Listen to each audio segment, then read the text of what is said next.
Buenos días y feliz domingo. Y vamos a iniciar el segundo capítulo de este libro, Buenísimas Noticias, y comentarlo. Hay una muleta espiritual en la comunidad cristiana que dice algo así. Caray, ¿quién sabe por qué Dios no lo quiso sanar a fulano? Seguro estaba en pecado o no estaba bien alineado con el de arriba. Tal vez las personas creen esto porque se les enseñó así. Sin embargo, desconocen una doctrina bíblica básica y fundamental al afirmar que Dios hace excepción de personas. Y además van más allá de una verdad mal interpretada y mal aplicada, que es la siguiente. Dios es soberano, por lo tanto, controla todo. Ningún creyente va a cuestionar esta verdad. Dios es soberano. Hasta aquí no hay problema con nuestra eh, teología. Pero eso nos deja la gran incógnita pendiente. Entonces, ¿por qué no se sanó aquel o aquella? Si el enfermo no se sanó, tiene que ser que Dios no quiso, porque Dios es soberano. Mi respuesta es simple, jamás. Este tipo de deducción es peligrosa y se comete todo el tiempo en muchas áreas de la vida, especialmente en la religión y en la política. Se llama un silogismo falso, un precepto falso, o una conclusión falsa, ya que asume que dos propuestas o pensamientos son verdades, pero no exclusivas. Veamos el ejemplo en un nivel muy simple y hasta ridículo, que hasta nos puede causar risa para demostrar este punto. Número uno, todo gato tiene cuatro patas. Número dos, mi perro también tiene cuatro patas. Por lo tanto, la conclusión número tres, por lo tanto, mi perro es un gato. Yo no necesito decir nada al lector en este momento, o usted que me está escuchando, para que no crea esa lógica. La experiencia de cada uno de nosotros de vida nos dice que esa lógica es falsa, porque sabemos que hay muchísimas especies de mamíferos que existen que no son gatos y tienen cuatro patas. Entonces, ¿por qué cometemos los mismos errores a la hora de interpretar las escrituras en la palabra de Dios? Y por ende confundimos algo tan básico como el carácter intrínseco de Dios. Dios es soberano, es verdad, pero como Dios es soberano, no quiere decir que Dios tiene control de absolutamente todo lo que ocurre, especialmente de las mentes de los seres humanos. Un presidente de un país puede emitir un decreto, pero alguien tal vez no acata a esas instrucciones, muchas veces. Pero el presidente sigue al mando. Dios respeta la voluntad propia de cada ser. Él es el perfecto caballero. Yo soy soberano en mi casa y con mis hijos. Sin embargo, yo no puedo ni quiero controlarlos al punto de que no puedan tomar sus propias decisiones. Seguimos esa lógica por un momento para ver a dónde nos lleva. Si Dios tuviera control completamente de la tierra, por lo tanto, Él sería responsable por la enfermedad, la pobreza, la hambruna, el sufrimiento y las catástrofes naturales que ocurren todos los días en diferentes partes del globo. Eso no me suena como un Dios de amor. Más bien me parece o parecería un Dios completamente irresponsable y burlón de la humanidad. De hecho, sabemos que el cielo, basando nuestro argumento en las Escrituras, es un lugar increíblemente bello, sin enfermedad, sin pobreza y sin sufrimiento. Y la oración de nuestro Salvador, Jesucristo, comprobándolo, fue la siguiente: venga tu reino, hágase tu voluntad, así en la tierra como en el cielo. Mateo 6:10. Aquí Jesús comprueba que la voluntad de Dios es que se transforme la tierra según los parámetros del cielo. Esto sí me suena como un Dios de amor. De hecho, somos nosotros los responsables de una tarea que vamos a ver un poco más adelante. El cielo es un paraíso, según las Escrituras. Solo hay que leer algunos párrafos de Apocalipsis capítulos 21 y 22 para verlo. Si no se han dado cuenta hasta la fecha, no es ningún secreto que la tierra no es un paraíso en este momento. Más bien está muy lejos de serlo. Más de la mitad de la población mundial gana un salario por debajo del mínimo y carece de las necesidades básicas. Las mismas escrituras dicen que tendremos aflicción en la tierra y hay una guerra espiritual en pleno combate, aunque nuestros ojos naturales no lo ven. Si la tierra fuera en este momento como el tercer cielo, sería literalmente un paraíso. En otras palabras, el cielo aquí en la tierra, perdón, gran sorpresa, no lo es para nada. Todo lo contrario. Algo se nos está escapando y es lo siguiente: el conocimiento de la palabra de Dios. Mi pueblo perece por ignorancia, o en otras palabras, la gente muere por falta de conocimiento. Esto viene de las Sagradas Escrituras, dice el profeta menor Oseas 4:6. Veamos al principio en el libro de Génesis para recordar lo que sucedió en el comienzo de la humanidad. Cuando vemos el relato de la creación de Adán y Eva, hay una directriz muy clara de parte de Dios. Yo no voy a discutir en este libro si la historia se debe interpretar literalmente o como un cuento o relato para explicar conceptos muchos más complejos.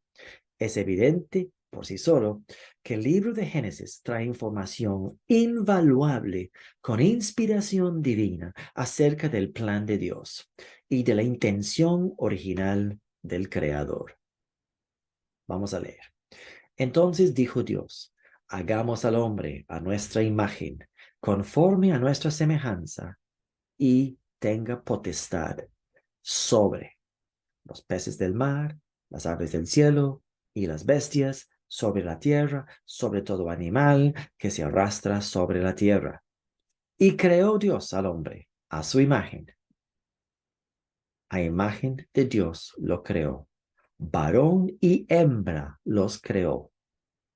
Lo bendijo Dios y les dijo: fructificad y multiplicaos, llenad la tierra y sometedla, ejerced potestad sobre los peces del mar, las aves del cielo y todas las bestias que se mueven sobre la tierra.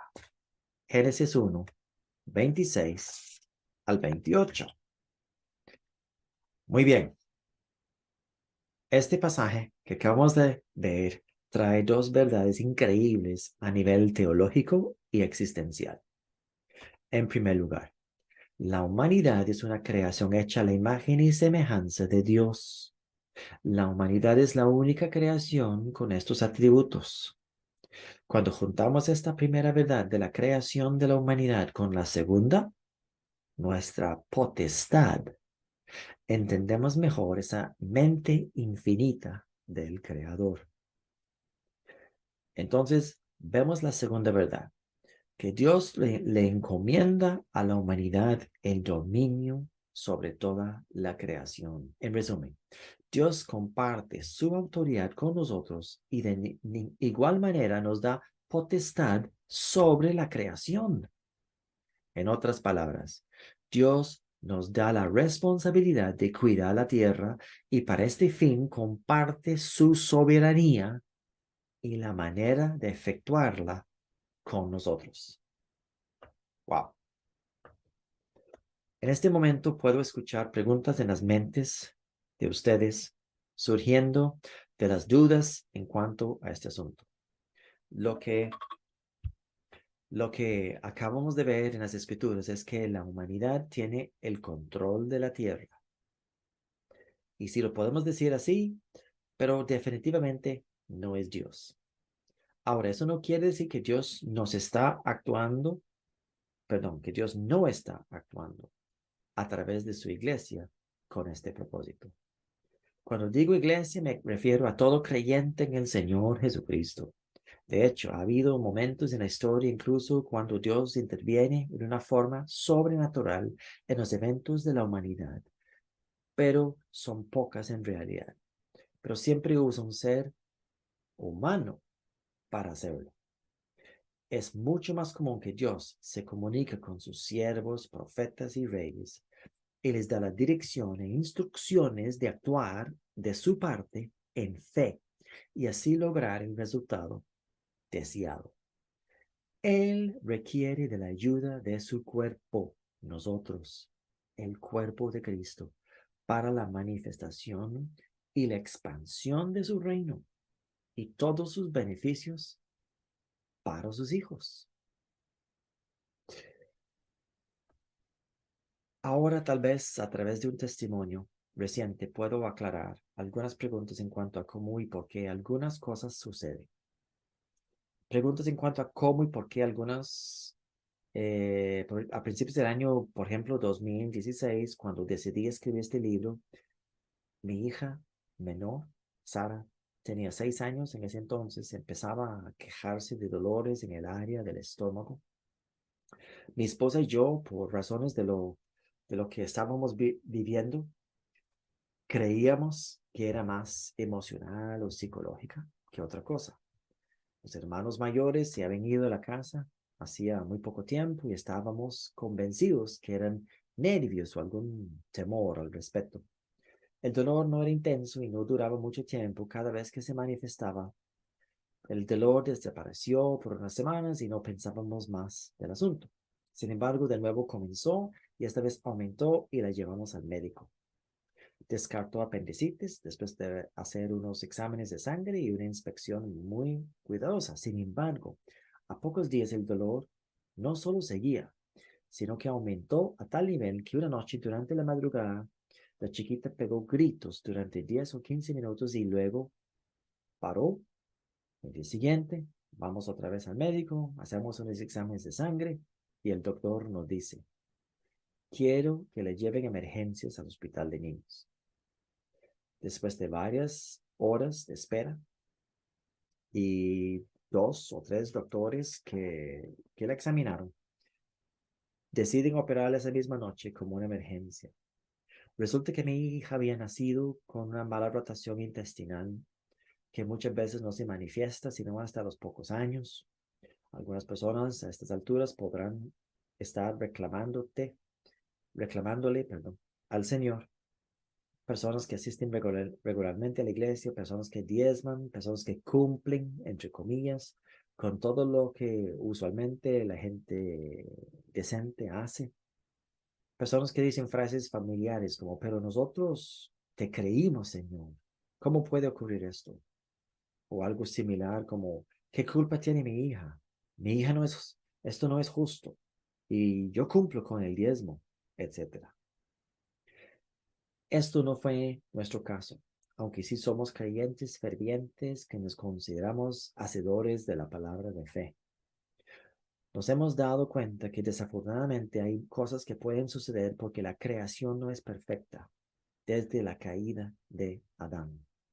Algunas cosas se manifiestan y solo nos toca a nosotros actuar con fe y enderezar lo torcido. Esto sucede a veces solo con oración, a veces llegamos al punto, como en este caso, que fue demasiado tarde y gracias a un buen diagnóstico, todo se corrigió sin llegar a una situación mucho peor, que pudo haber arriesgado la vida de nuestra hija. Entonces, ¿qué es lo que estoy hablándoles hoy? Dios es bueno, Dios es perfecto, Dios es el amor. El hecho que no se ve la perfección, la bondad y el amor en la tierra no es culpa de Dios, es culpa del ser humano, influenciado por el enemigo principalmente, el enemigo espiritual, el diablo, pero no vemos esa guerra con nuestros ojos naturales, no escuchamos esa guerra con nuestros oídos naturales, no lo sentimos y por lo tanto podríamos negar que existe. Pero déjenme decirles, tampoco podemos ver nuestro cerebro, pero sabemos que existe porque hemos visto que los médicos que abren una persona demuestran que tiene cerebro, aunque a veces el ser humano actúa como si no tuviera cerebro. Entonces, ¿qué nos toca? Nos toca creer lo que dice Dios acerca de nosotros, que nos hizo a su imagen y semejanza. Somos seres espirituales y tenemos autoridad porque Dios desde la Génesis lo delegó al ser humano, hombre y mujer. Lo delegó a los dos. ¿Por qué? Para expandir este reino que Jesucristo vino cuando restauró la naturaleza espiritual del ser humano y la posibilidad al ser humano de nacer de nuevo y vivir una vida diferente. Nosotros ahora somos portadores de esa autoridad, de esa naturaleza que podemos compartir con otros. Y yo le insto a usted que me está escuchando, recíbelo, recíbelo para que pueda vivir y gozar en ese reino de los cielos, aquí en la tierra, y demostrar que nuestro Dios vive en cada uno de nosotros. Seguiremos con el capítulo 2 la próxima semana. Bendiciones y feliz domingo.